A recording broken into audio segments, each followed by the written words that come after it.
Foreign freelance clients कैसे मिलेंगे, और अगर मिलते भी हैं तो ज़्यादातर ऐसा होता है कि कॉल में मुझे कुछ समझ में नहीं आता कि उनके क्वेश्चंस का कैसे आंसर करूं, और एंड ऑफ इट वो discovery call becomes a disaster and I don't end up getting any freelance foreign clients. अगर ये सारी चीज़ें तुम्हारे साथ होती हैं तो today the video is just for you. Today I will tell you how you have to answer the questions of all these foreign clients. I will tell you what are the most common questions all these foreign freelance clients ask you, और आई will tell you कि कैसे तुम्हें इन सारे foreign clients के सामने में अपनी services को पोर्ट्रे करना है, अपने आप को पोर्ट्रे करना है, ताकि you sound as a professional and confident freelancer. तो चलो वीडियो को शुरू करते हैं, बट उससे पहले do not forget to subscribe to my channel.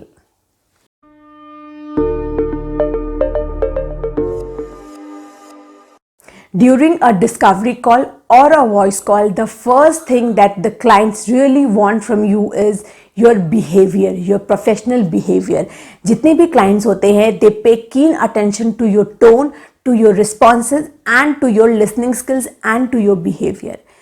Client के लिए ये बहुत ज़्यादा ज़रूरी होता है ये समझना कि तुम्हारी जो टोन है वो एक रियल पर्सन के जैसी है कि नहीं, तुम एक रियल प्रोफेशनल के जैसे साउंड कर रहे हो कि नहीं, और जो तुम्हारा बिहेवियर है वो अच्छा है कि नहीं, कि वो क्लाइंट की रिक्वायरमेंट को सही से समझ पाएगा कि नहीं। तुम्हारी ये टोन ये सारी चीज़ों को क्लियर करने के लिए काफ़ी है।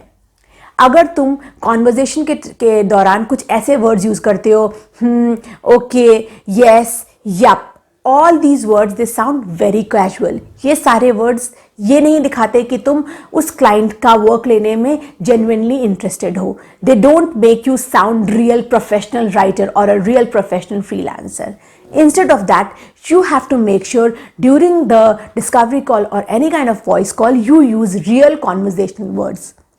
You can use words like, I like your idea, I can understand what you really want, I have worked previously on all these requirements for previous clients, I actually know what you need, oh this sounds good, amazing, wow, I like your idea, I have a different perspective, I want to tell you my idea too। ऐसे real words तुम्हें use करने हैं।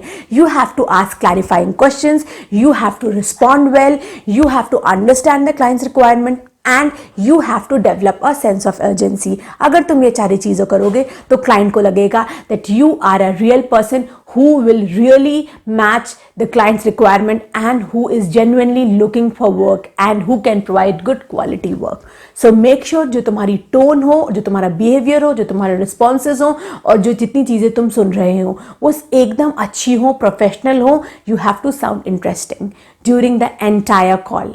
ये सबसे पहली requirement है जो कि क्लाइंट्स देखते हैं फ्रीलांसर्स को ढूंढते time. The next thing that all these freelance clients ask for is relatable work। 99% clients जो है वो ज़रूर से ज़रूर पूछेंगे कि क्या जो वर्क वो तुम्हें दे रहे हैं उससे रिलेटेड वर्क तुमने कभी भी प्रीवियसली करा है। सपोज अगर उनको सोशल मीडिया कंटेंट राइटिंग करानी है तो they will ask for you कि तुमने कभी भी किसी भी क्लाइंट का सोशल मीडिया हैंडल करा है कि नहीं। So you have to make sure कि तुम्हारे पास इस क्वेश्चन का ज़रूर से ज़रूर आंसर हो, और अगर तुमने रिलेटिव वर्क करा है तो बैंग ऑन। तुम्हें पता है कि तुम्हें क्लाइंट्स को क्या दिखाना है, तुम्हें पता है कि तुमने जो जो अचीव करा है वो क्लाइंट्स को कैसे पोर्ट्रे करना है, और साथ साथ ये भी बताना है कि तुम्हारे वर्क करने के बाद क्लाइंट्स का सक्सेस रेट क्या हुआ, उसके पॉजिटिव रिजल्ट्स क्या आए। सेम वे अगर तुमने कोई भी रिलेटेबल वर्क नहीं करा है, for example I am saying, तब तुम्हें क्या करना होगा। ऐसे केसेस में तुम्हें ऑलरेडी पहले पता होना चाहिए कि क्लाइंट्स की रिक्वायरमेंट्स क्या हैं। उसके बाद तुम्हें थोड़ी बहुत रिसर्च करके एक स्ट्रैटेजी प्लान करनी है, एक वे आउट प्लान करना है, एक प्लॉट बनाना है कि कैसे तुम क्लाइंट को हेल्प करोगे उस वर्क को अच्छे से करने में और अच्छे रिजल्ट्स लाने में। अगर तुम ऐसा कॉन्फिडेंस और एक ऐसी स्ट्रैटेजी बनाओगे that will make sure that the client get fantabulous results, then you are on the right way, your client will get convinced. तुम्हें यह ध्यान रखना है कि जो रिलेटेबल वर्क एक्सपीरियंस का क्वेश्चन होगा उसको कैसे आंसर करना है। करा है तो well and good, you can say the achievements that you have done previously. अगर नहीं करा है तो तुम्हें क्या करना है, तुम्हें उसकी स्ट्रैटेजी बनानी है और वो सारी चीज़ें करनी है कि तुम क्लाइंट का कॉन्फिडेंस जीत पाओ। इसके बाद जो क्वेश्चन अक्सर फ्रीलांस क्लाइंट्स पूछते हैं वो है अबाउट योर बैंडविड्थ। वो जानना चाहते हैं कि तुम्हारे पास कितना टाइम है, तुम एज ऑफ नाउ कितने कितने क्लाइंट्स के लिए वर्क करते हो, तुम्हारे पास कितना स्केड्यूल ब्लॉक्ड है, कितने आवर्स फ्री हैं वर्क करने के लिए। Because they want to make sure कि वो अपना वर्क एक ऐसे फ्रीलांसर को दे जो कि अच्छे तरीके से कर पाए और जिसके पास अच्छी खासी बैंडविड्थ हो उसका काम करने के लिए। बिकॉज अगर तुम्हारे पास टाइम कम होगा और तुमने इस फ्रीलांस क्लाइंट का भी काम ले लिया तो चांसेस ये है कि you will play around the quality. So all these clients they want to make sure that you have a good bandwidth, you have sufficient amount of time to fulfill their needs and to finish their work with quality। तो तुम्हें बहुत ही यहाँ पे honesty से play करना है और ध्यान रखना है कि जो क्लाइंट चाह रहा है, जिस तरीके का उसको काम चाहिए, उस तरीके का तुम्हारे पास वर्क टाइम ज़रूर से ज़रूर हो।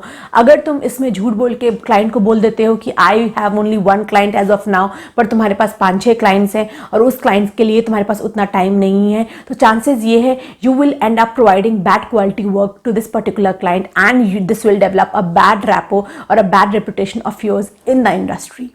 इसीलिए I would suggest you honest रहो, जितना तुम्हारे पास टाइम है उसी के अकॉर्डिंग अपने क्लाइंट्स का वर्क लो और उसी के अकॉर्डिंग अपनी प्लानिंग करो। अगर मैं जैसे अपनी बात करूं, मेरे पास काफ़ी सारा और भी काम होता है। मेरे पास जो बैंडविड्थ है वो 3 to 5 आवर्स की है, तो आई मेक श्योर मैं 1 या 2 क्लाइंट से ज़्यादा ना लूँ पर मंथ, और वो ऐसे क्लाइंट्स लूँ जो कि मुझे बल्क वर्क प्रोवाइड करे और साथ साथ जो कि एक अच्छा पे out they. So always focus on client that give you bulk work, permanent work and at the same time a good पे। क्योंकि अगर तुम टेम्परेरी क्लाइंट्स के पीछे बार बार भागते रहोगे तो this hustle will never and. तुम्हें क्या करना है, ऐसे क्लाइंट ढूंढने हैं कि जो तुम्हें परमानेंट वर्क प्रोवाइड कर पाएं और उनके लिए तुम्हारे पास हमेशा एक बैंडविड्थ होनी ही चाहिए। ये एक ज़रूरी चीज़ है, इसको भी सही से प्रिपेयर कर लेना before going on a discovery और a voice call with your client. इसके बाद लास्ट क्वेश्चन जो कि ये सारे क्लाइंट्स तुमसे पूछते हैं वो है testimonials. They will ask for your testimonials. They will ask कि तुमने क्या किसी भी प्रीवियस क्लाइंट्स के लिए वर्क करा है और उनका तुम्हारे पास टेस्टिमोनियल है। अब ऐसे टेस्टिमोनियल पूछ के वो 2 चीज़ें देखना चाहते हैं। सबसे पहली बात, अगर तुम्हारे क्लाइंट ने टेस्टिमोनियल लिखा है तो वो ये देखना चाहते हैं कि तुम्हारे क्लाइंट ने तुम्हारे साथ वर्क करके उसको कैसा लगा, तुम्हारे कैसी सर्विसेज प्रोवाइड करते हो। साथ साथ वो ये भी देखना चाहते हैं जो टेस्टिमोनियल तुमने प्रोवाइड करा है वो रियल है कि नहीं, क्योंकि हर एक टेस्टिमोनियल में जो क्लाइंट होता है उसका नाम लिखा होता है। तो देयर आर चांसेस कि वो उस नाम को लिंक्डइन पे प्रोफाइल पे सर्च करे और साथ साथ उसके बाद उस पर्टिकुलर पर्सन जिसने कि टेस्टिमोनियल लिखा है उससे कॉन्टैक्ट करें। So make sure you put in real testimonials. तुम फेक टेस्टिमोनियल्स ना डालो, क्योंकि क्लाइंट भी एक्स्ट्रा क्लेवर है जैसे कि तुम क्लेवर हो। वो ये ज़रूर मेक श्योर करेगा कि जो टेस्टिमोनियल जिसने लिखा है उससे एक बार बात कर ले तुम्हारे बारे में। ये दूसरा तरीका है क्लाइंट को मेक श्योर करने का that you are somebody who is professional and who provides genuine quality work. इसके अलावा अगर तुम्हें लगता है कि तुम्हारे पास अभी तक कोई भी टेस्टिमोनियल नहीं है तो तुम क्या कर सकते हो, तुम एक काम कर सकते हो, अपने खुद के अकाउंट पे या अपने खुद के ब्लॉग पे या अपने किसी फ्रेंड फैमिली के लिए वर्क कर सकते हो।